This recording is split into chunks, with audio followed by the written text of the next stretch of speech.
우리는 지금 사울 왕을 피해서 이리저리 도망을 다니는 그런 다윗의 모습을 보고 있어요. 하나님 왜 이렇게 할까요? 다윗이 이제 예선된 왕이 되기 때문에 하나님 왕을 세울 때 그냥 세우지는 않겠죠. 시대의 왕을 세울 하나님은 이런 많은 훈련 과정을 겪어서 왕을 세우기를 원하십니다. 이렇게 피해 다닐 때 다윗이 보니까 어떤 때는요, 인간적인 나약함이 다 드러나기도 하고 또 인본주의를 쓰기도 하고 이렇게 해요. 그렇게 해서 결국은 어떻게 한다고요? 하나님만 바라보도록. 하나님을 놓쳐버리니까, 하나님을 진짜 붙잡지 못하니까 이런 여러 가지 두려움이 오고 인본주의가 나오는 거예요. 하나님을 정말 붙잡는 것, 말씀을 붙잡는 것이죠. 그래서 우리가 말씀을 언약 붙잡고 정말 기도하는 것, 영적 힘을 얻는 것 대단히 중요합니다.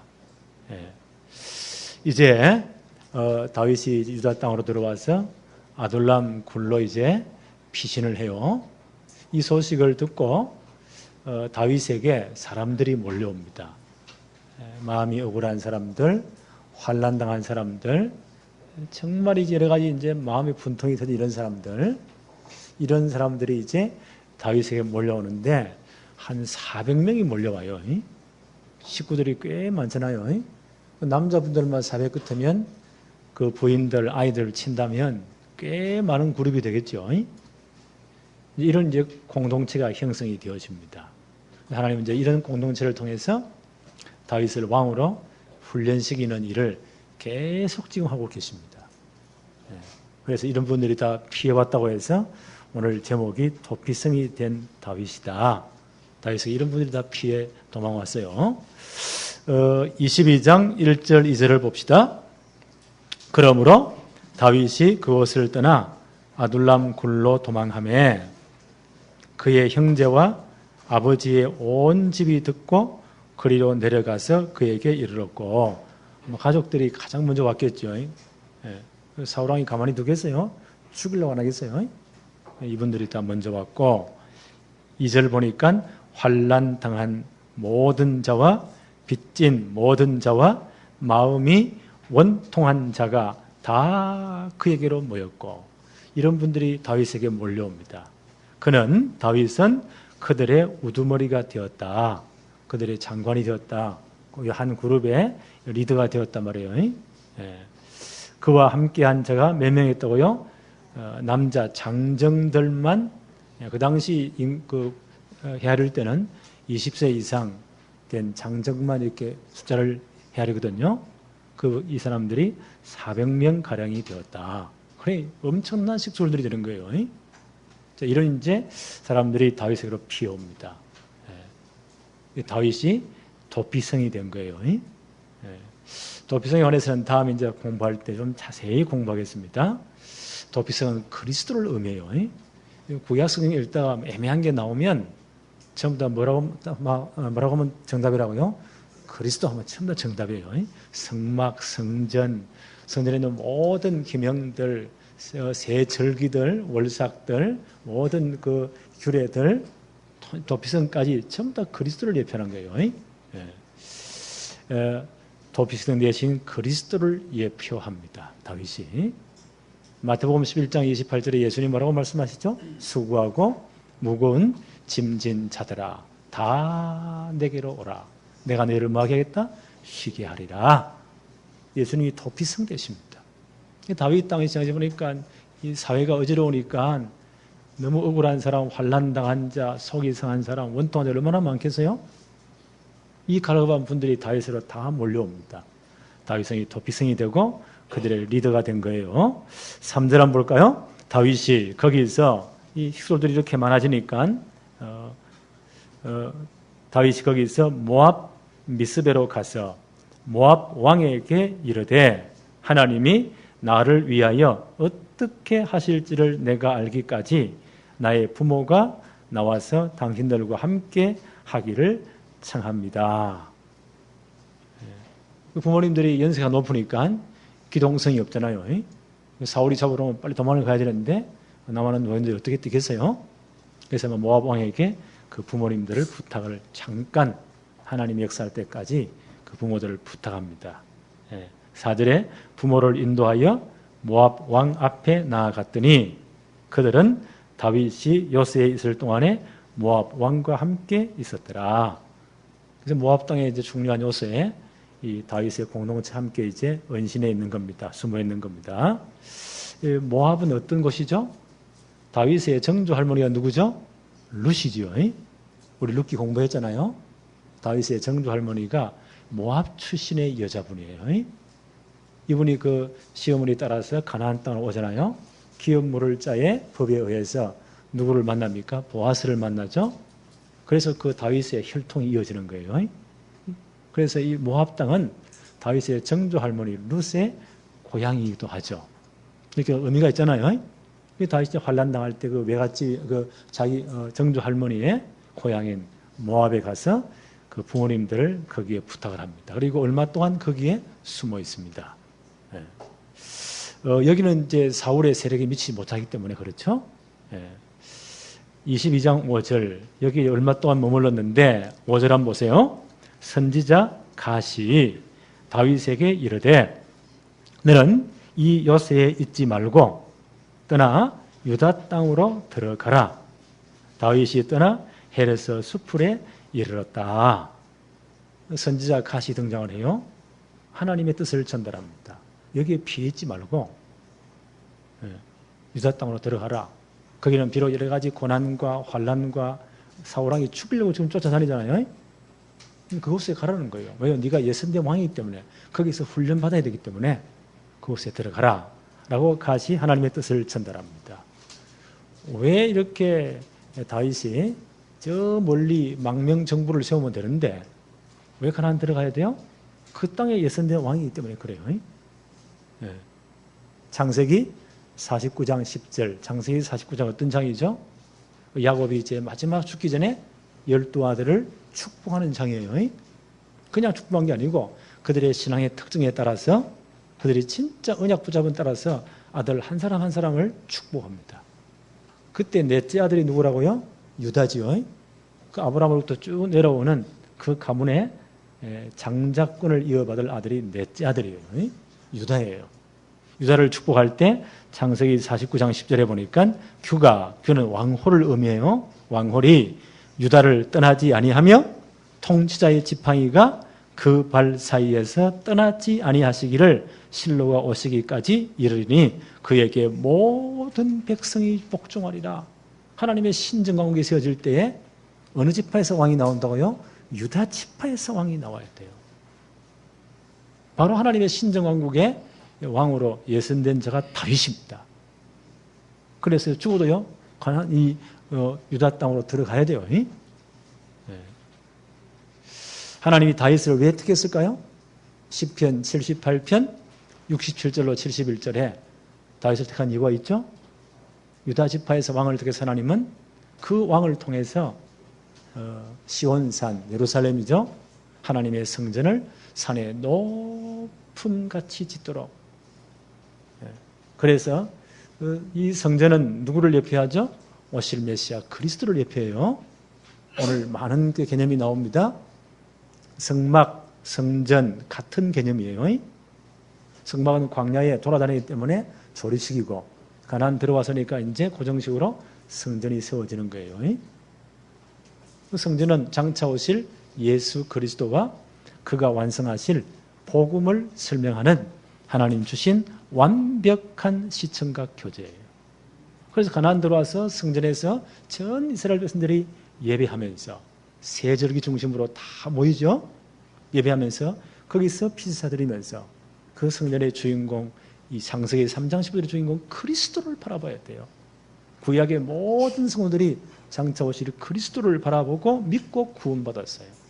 하나님의 절대 계획이에요. 그런데 그 성전은 돈이 있다고 아무나 세울 수는 없어요.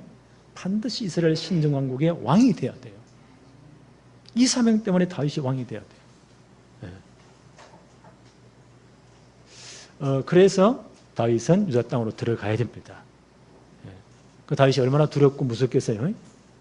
벌써 남자만 400명이 넘으니까 공동체가 되었으니까 모여왔으니까 가족들 딸리면 벌써 뭐 1000몇 명이 넘겠죠. 이런 대가족들을 끌고 들어와가지고 지금 사울이 죽이려고 지금 눈에 불을 켜고 있잖아요. 이런 위험한 상황이란 말이에요. 아마 이분이 아마 많이 기도했다고 생각돼요. 이런 상황에서 다윗이 진짜 기도한 내용이 시편 57편에 있어요. 시편은 이런 배경을 가지고 보면 그게 확 드러나겠죠. 이런 상황에서 다윗이 기도한 내용이에요. 한번 찾아볼까요? 시편 57편. 사무엘상 22장은 잘 접어두고 시편 한번 봅시다. 57편. 시편 57편. 다 찾았죠? 위에 제목이 서여 있죠? 다윗의 믹담시, 인도자를 따라 그 알다스헷에 맞춘 노래. 제목이 뭐예요? 다윗이 사울을 피하여 굴에 있던 때에. 지금 가슨제의 말을 듣고 이제 스스로를 데리고 아돌람 굴로 피신해 왔어요. 그때 다윗이 얼마나 마음이 아슬아슬하겠습니까? 그렇죠? 이런 상황 속에서 기도한 내용입니다. 1절에 보니까 하나님이여 내게 은혜를 베푸소서. 참 간절한 심령으로 기도하는 거예요. 하나님 내게 은혜를 베푸소서. 내게 은혜를 베푸소서. 두 번 반복이 되면서 간절함이죠. 내 영혼이 주께 피하되 주의 날개 그늘 아래에서 이 재앙들이 지나가기까지 피하리이다. 네, 하나님의 날개 그늘 아래 내가 피해갑니다. 이 병아리들 우리 여러분 키워봤습니까? 위험할 때 어떻게 합니까? 콩면이들이요 암탉 그 날개 아래 싹 다 들어와요. 상황이 이해됩니까? 네, 하나님의 그 날개 그늘 아래 내가 피해갑니다. 하나님 내게 은혜를 베풀어 주소서. 이 모든 재앙들이 지나기까지 내가 주님의 날개 그늘 아래 피합니다. 다윗이 이렇게 절박하게 기도합니다. 진짜 하나님 의지합니다. 2절에 보니까 내가 지존하신 하나님께 부르짖으며, 얼마나 간절했으면 부르짖어 기도하는 거예요. 곧 나를 위하여 모든 것을 이루시는 하나님께 내가 기도합니다. 여러분 이 기도가 되어지기를 바랍니다. 자, 이렇게 기도하는 게 하나님이 많은 은혜를 베푸시잖아요. 하나님 우리 기도에 반드시 응답하시니까. 기도에 응답받고 다윗이 정말 은혜를 많이 받았어요. 7절에 이런 고백을 합니다. 7절 한번 볼까요? 시편 57편 7절에 하나님이여 내 마음이 확정되고 내 마음이 확정되어 사오니. 하나님이 은혜를 주시니까, 하나님이 힘을 주시니까, 하나님이 평안을 주시니까. 그렇죠? 이건 사람이 주는 칭찬, 사람이 주는 위로와는 다른 거예요. 하나님이 힘을 주시니까. 그래서 다윗이 이렇게 노래해요. 하나님이여 내 마음이 확정되었고 내 마음이 확정되어 사오니 내가 노래하고 내가 찬송하리이다. 이런 위험한 가운데 보세요. 이 영적 평안을 누리는 거예요. 이번 한 주간 이 축복이 여러분에 있기를 바랍니다. 다윗이 또 계속 노래해요. 10절 11절에 무릇 주의 인자는 커서 하늘에 미치고 주의 진리는 궁창에 일어나이다. 하나님이여 주는 하늘 위에 높이 들리시며 주의 영광이 온 세계 위에 높아지기를 원하나이다. 하나님의 영광이 드러나기를 바랍니다. 나를 통해서. 하나님이 이런 고난을 통해서 보세요. 다윗의 믿음을 이렇게 하나님이 성장시킵니다. 나는 이 말씀을 묵상하면서 우리 세상빛교회 모든 성도들을 렘넌트 신앙이 이런 신앙이 되기를 진짜 기도했습니다. 여러분 이 축복이 정말로 누려지기를 바랍니다. 그런데 사울이 가만히 있겠어요? 이 정보가 또 들어오잖아요. 사울이 또 열이 받친 거예요. 6절 한번 보세요. 사무엘상 22장 6절에 사울이 다윗과 그와 함께 있는 사람들이 나타났다 함을 들으리라. 이제 400명, 남자만 군인들만 400명이니까 식솔들이 얼마나 많겠어요? 나타나 함을 들으니라. 그때 사울이 기브와 높은 곳에 곳에서 손에 단창을 들고 에셀 나무 아래 앉았고 모든 신하들도 그 곁에 섰다. 사울에게 이 말이 들어가는 겁니다. 근데 이 양반이 보통 왕이 있으면요, 왕의 호를, 왕의 귤을요, 왕의 지팡이를 집어야 될 거 아니에요? 근데 이 양반은 그거 내버려 버리고 뭘 들고 있죠? 늘 손에 창을 들고 있는 거예요. 뭐가 불안하기 때문에. 하나님의 신이 떠나버리고 악신이 잡히니까 이 사람이 늘 불안한 거예요. 늘 불안한 거예요. 그러면서 신하들을 모아놓고요, 이 양반이 막 신하들을 욕하면서 악담을 퍼붓습니다. 8절 한번 볼까요? 너희가 다 공모하여, 그 신하들을 놓고 다 너희들이 짜고 공모해가지고 나를 대적하여. 이 사울이 보세요. 모든 백성들, 신하들이 전부 다 자기 대적이라. 믿을 놈 한 놈도 없어. 참 인생 참 비참하지요. 왕의 자리 있으면 뭐합니까? 한 명도 믿을 놈이 없어. 자기 이렇게 말합니다. 너희가 다 공모하여 나를 대적하며 내 아들이 이새의 아들과 맹약하여. 요나단이 다윗을 정말 사랑했잖아요. 맹세했잖아요. 왜냐하면 나를 정말 지켜주겠다 했잖아요. 이 소식이 다 이 사람 귀에 들어간 겁니다. 그러니까 내 아들이 이새의 아들과 맹약하였으되 내게 고발하는 자가 한 놈도 없고, 나를 위하여 슬퍼하거나 내 아들이 내 신하를 선동하여 오늘이라도 매복하였다가 나를 치려하는 것을 내게 알리는 자가 하나도 없도다. 이 양반이 보세요. 이게 사울 왕의 영적 상태입니다. 아무도 믿지 못하는 거예요. 참 이 사람 진짜 비참한 사람이죠. 영적으로 얼마나 불안하겠어요. 나는 지금 북한의 김정은이가 이런 마음이 아닐까 싶어요. 그 탈북한 사람들 말 들어보니까요, 김정은이 지금도 한 곳에 잠을 못 잔대요. 평양 시내 전부 다 지하도 뚫려가지고 여기 저기 여기. 얼마나 불안했으면요, 언제 죽을지 모르니까 매일 술을 퍼마시니까 살이 이래 찌는 거예요. 아마 하나님이 빨리 가기를 저는 기도하고 있어요. 이 사울의 영적 상태를 보세요. 아무도 못 믿어. 아들조차도. 자, 이런 때 보세요. 이럴 때면 충신은 다 떠나버리고 정말 나라 말아먹을 놈 간신대변들만 여기 모여드는 거예요. 주위에. 9절 한번 보세요. 이런 놈이 나타납니다. 그때에 에돔 사람 도액이, 우리가 21장에 보니까 그 다윗이 너무 급해가지고 노브 땅에 있는 제사장 위로 피해가잖아요. 그때 이 사람이 거기 있었어요.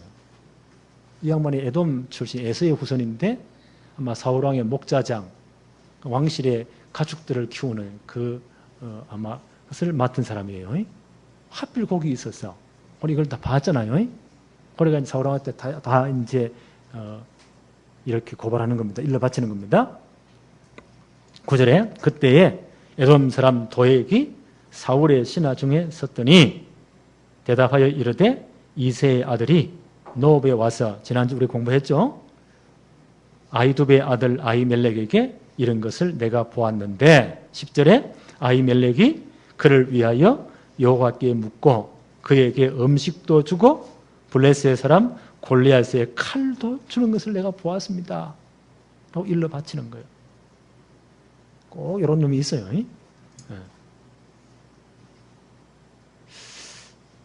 그러니까 이 사울왕이 막 열이 엄청 받치는 겁니다. 악에 받쳐가지고 13절 한번 볼까요? 사울이 그에게 이르되, 이제 그 제사장들을 불러오겠죠? 당장 불러와. 제사장 아히멜렉이 이제 왕 앞에 불려갑니다. 13절 사울이 그에게 이르되 내가 어찌하여 이새의 아들과 공모하여, 이제 이 양반은 공모한 적이 없잖아요. 뒤집어 씌우는 겁니다. 공모하여 나를 대적하여 그에게 떡과 칼을 주고 그를 위하여 하나님께 물어서 그에게 오늘이라도 매복하였다가 나를 치게 하려 하였느냐. 다윗은 한 번도 사울을 죽이려고 한 적이 없어요. 이 양반이 전부 다 자기 망상에 빠진 거예요. 피해 망상에. 이 양반 영적으로 심각하죠. 이래가 제사장의 죄를 다 뒤집어 세웁니다. 10절을 한번 볼까요? 왕이 좌우의 호위병에게 이르되 돌아가서 여호와의 제사장들을 죽이라. 그들도 다윗과 협력하였고 또 그들이 다윗이 도망한 것을 알고도 내게 알리지 아니하였음이니라 하니 왕의 신하들이 손을 들어 여호와의 제사장 죽이기를 싫어한지라. 제사장을 어떻게 죽이겠어요? 정상적인 사람들이니까 신하들이 다 죽이기를 꺼려합니다. 그러니까 이분이 열이 받쳐가지고요. 18절 한번 보세요. 왕이 또 에돔 사람 에서의 후손이죠. 야곱의 후손이 아니에요. 에돔 사람 도에게 이르되 너는 돌아가서 제사장들을 죽이라 하며 에돔 사람 도에게 돌아가서 제사장들을 쳐서 그날에 세마포 에봇 입은 자 다 제사장들이에요. 몇 명을요? 85명을 죽였다. 끔찍한 사건이 일어납니다. 하나님의 사람 제사장들을요 80억 목을 쳐 죽여버립니다. 이 도에게한 사람이. 이런 놈들이 있어 역사에 보니까. 19절에는요 제사장들의 성읍 노브의 남녀와 그 가족들 아이들과 젖 먹는 자들과 소와 나귀와 양을 칼로 다 쳤더라. 그 제사장들이 사는 노업 땅을 전부 다 씨를 말려버린 겁니다. 이런 악한 짓을 하는 거예요. 끔찍한 사건이 일어납니다.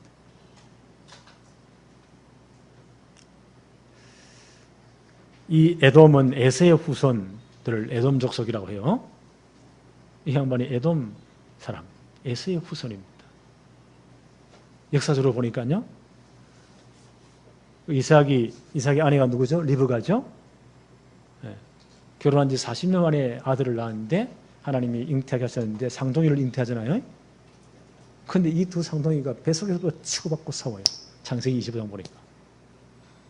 네. 그래서 이제 너무 걱정이 돼가지고 하나님 기도하잖아요. 하나님 뭐라고 말씀하시죠? 두 민족, 두 족속이 너 뱃속에 있구나. 네. 큰 자가 어린 자를 섬길 것이고 나는 어린 자를 통해서 내 계획을 이루어 가겠다. 뱃속부터 치고받고 싸웁니다. 그래서 한 족속에서는요 먼저 태어났지만 하나님께 버림받죠. 전혀 언약에 관심 없어요. 두 번째가 누구죠? 야곱이죠. 언약에 진짜 관심 있는 사람. 얼마나 관심이 있냐. 팥죽고 이렇게 끓여가지고 속이하면서 장자권 빼앗았잖아요. 그러니까 이 예수가 이놈의 새끼 죽인다고 난리 나는 거예요. 그리고 몇 가지로 또 티 가잖아요. 이런 갈등과 싸움이 계속되는 겁니다. 계속되는 겁니다. 코 에돔이 보세요. 그 족속 가운데 도액이 딱 등장하는 거예요. 이 양반은 누구냐? 구약시대의 가룟 유다요.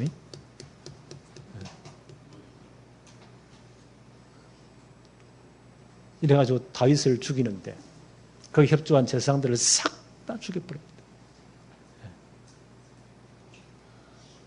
이 에돔 족속들이 영원히 저주를 받습니다. 오바다서 1장 10절 14절에 보면 에돔 족속을 저주하는 장면이 나와요. 내 형제 야곱에게 행한 포악으로 말미암아 부끄러움을 당하고 영원히 멸절될 것이다. 에돔 족속이. 어떤 사건인가 하니까 그 이스라엘이 망할 때 구약의 유다 나라가 망할 때 예루살렘 성전이 바벨론 왕 느부갓네살에 의해서 3차 공격 때 싹 다 파괴되고 망하잖아요. 그때 모든 백성들이 바벨론 포로돼 가잖아요. 예루살렘 성이 박살나고 성전 박살나고 그때 유대인들이 막 들로 산으로 도망간단 말이에요. 그 도망오는 길을 요 에돔 족속이 딱 지키고 있다가 그것들을 싹 다 잡아다가 바벨론 사람이 다 넘긴 거예요. 돈 받고 넘긴 거예요. 이런 못된 짓을 했습니다. 이 싸움은 계속되는 거예요. 왜요? 그리스도 오면 큰일 나니까. 창세기 3장 15절 그 주인공 오면 큰일 나니까 사단이 발악하는 거예요. 예수님이 태어날 때도 마찬가지예요. 마태복음 2장 보니까요. 동방 박사들이 그 별을 연구하다가 큰 징조를 보고 유대 땅에 시대를 움직일 왕이 나시는구나 라고 해서 경배로 왔어요. 이 양반들이 헤로드 왕에게 가가지고 물어보는 거예요. 그 헤롯이 누구예요? 요 에돔 족속이에요. 정통 유다 족속이 아니에요. 유대인의 왕으로 나신 이가 어디 계시나니까. 헤롯이 열받친 거예요. 나 왜 어떤 놈이 왕이 난단 말이냐. 그 박사들을 꼬시죠. 너희들이 자세히 가서 위치를 정확히 알아보고 돌아갈 때 내게 알려다오. 말은 잘해요. 나도 가서 경배를 해야 되니까. 이 양반이. 그날 밤에 그 박사들에게 하나님이 역사하시죠. 절대 헤롯에게 가지 마라. 다른 길로 도망가 버립니다. 헤롯이 열이 얼마나 바쳤던지 그 베들레헴 중심으로 해서 2살 이하의 사내 아이들을 싹 다 목을 베어 죽여버립니다. 그 전날 어떤 일이 일어났죠? 주의 천사가 요셉과 마리아에게 현몽하죠. 꿈으로 빨리 애굽으로 도망가라. 이 사단이 치료합니다. 왜요? 그리스도 오시면 큰일 나니까. 그렇잖아요. 이 싸움이 계속되는 거예요. 다윗이 왕이 되면 큰일 나요. 그 다윗을 도와준 놈은 다 죽여야 돼. 여기 에돔 족속이 보세요. 여기 쓰임받는 거. 예수님 오실 때도 보세요. 헤롯이 보세요. 다 죽여라.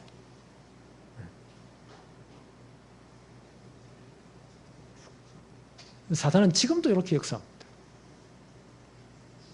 다른 건 아무리 해도 사단은 눈도 깜짝 안 해요. 교회를 아무리 크게 지어도 폼을 안만 잡아도 단 그리스도만 정말 복음이 증거되면 그리스도가 진짜로 증거된다면 이걸 딱 막는 겁니다. 모든 걸 동원해가지고 이걸 영적 싸움이라고 해요. 지금 다윗의 이 싸움은 영적 싸움이에요. 사울이 보세요. 복음을 막는 그 대표로 사울이 등장하는 거예요.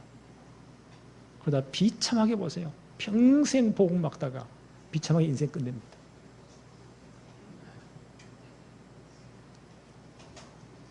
지금도 영적 싸움은 계속됩니다. 우리는 영적 싸움을 싸우는 사람들이에요. 그런데 참 감사한 것은요.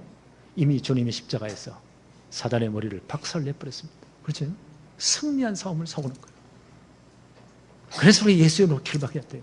모든 흑암이 무너지도록.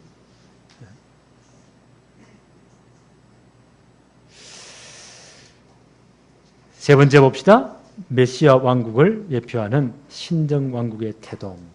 다윗의 다윗에게 피어온 400명의 그룹들이 메시아 왕국을 예표하는 신정 왕국을 건설하는 태동시기는 중요한 멤버들이 되는 거예요.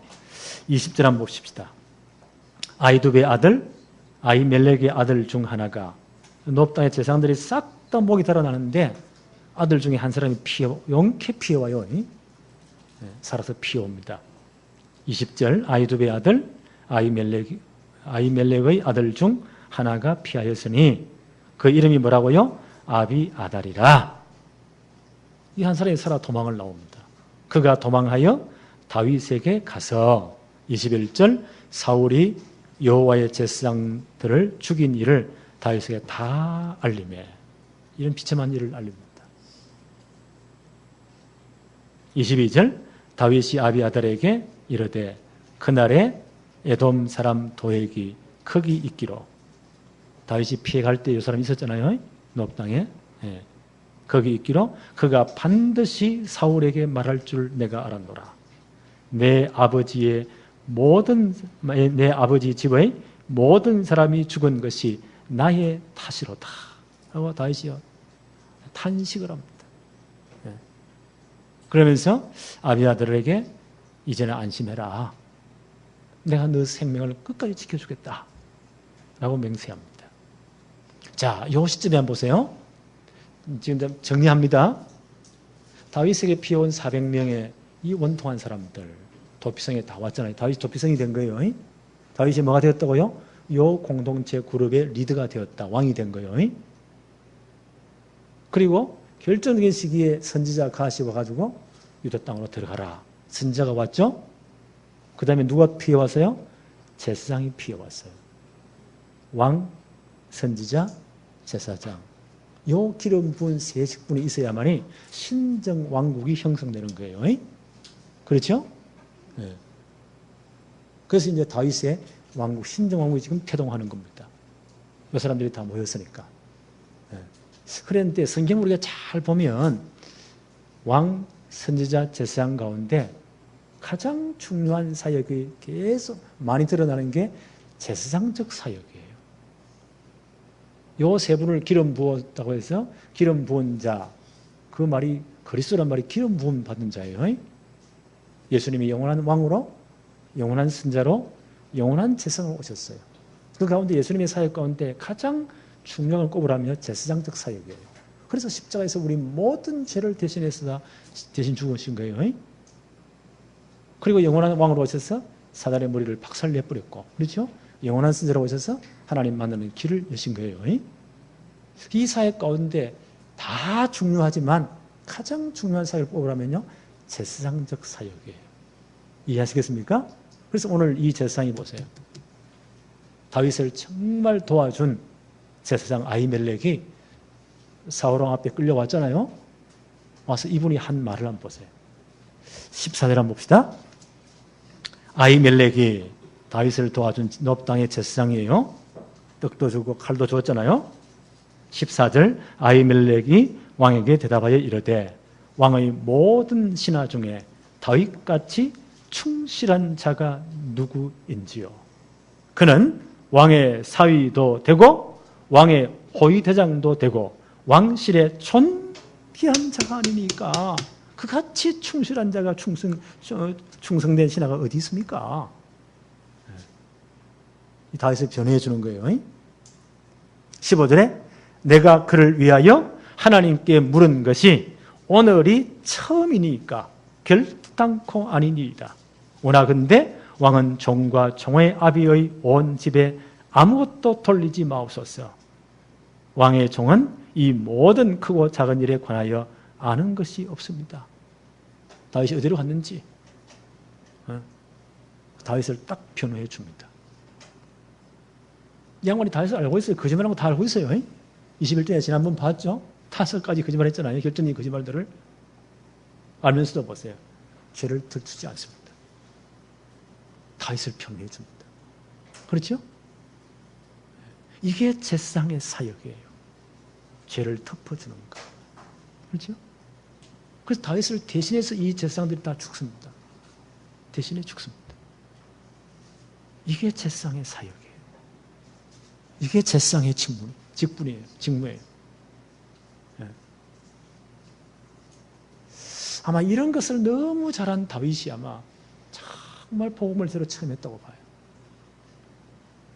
지금 우리는 이래 말을 들으니까 재미있잖아요. 그런데 이 상황은 죽고 사는 문제 왔다 갔다 한다니까 지금. 제사장들 85명이 목이 다 달아났잖아요. 가족들 다 죽었잖아요. 끔찍한 사건이에요. 이 제사장이 뭐죠? 끝까지 다윗을 변호합니다. 대신 죽습니다. 네.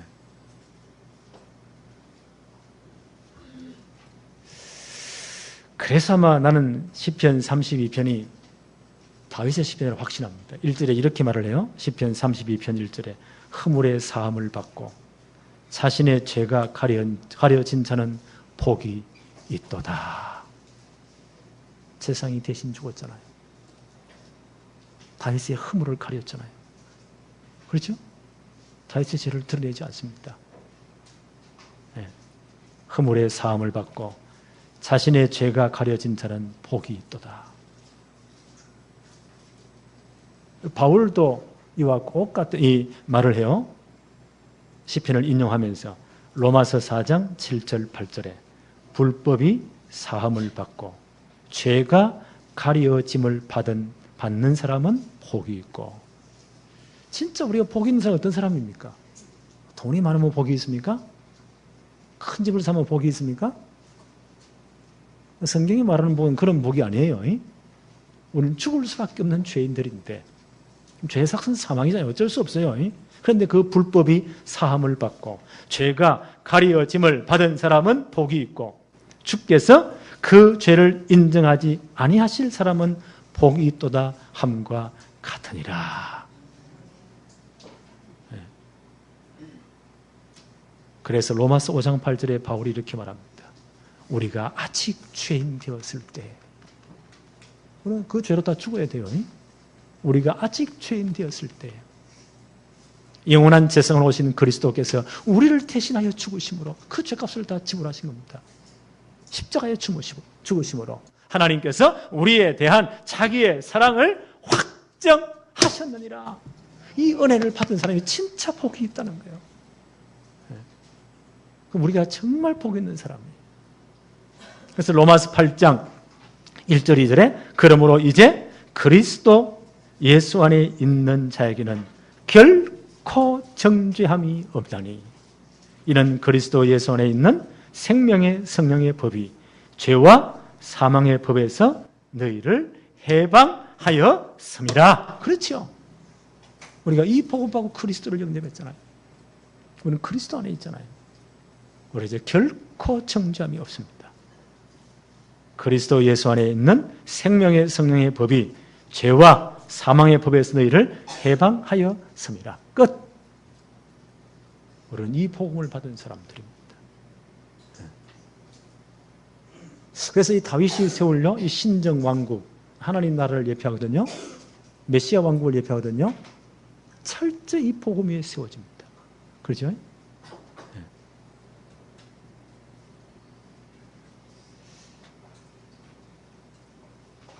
예수님께서 영원한 왕, 영원한 선지자, 영원한 재성으로 오셔서 십자가에서 우리를 완전히 자유케 할 복음을 완성했습니다.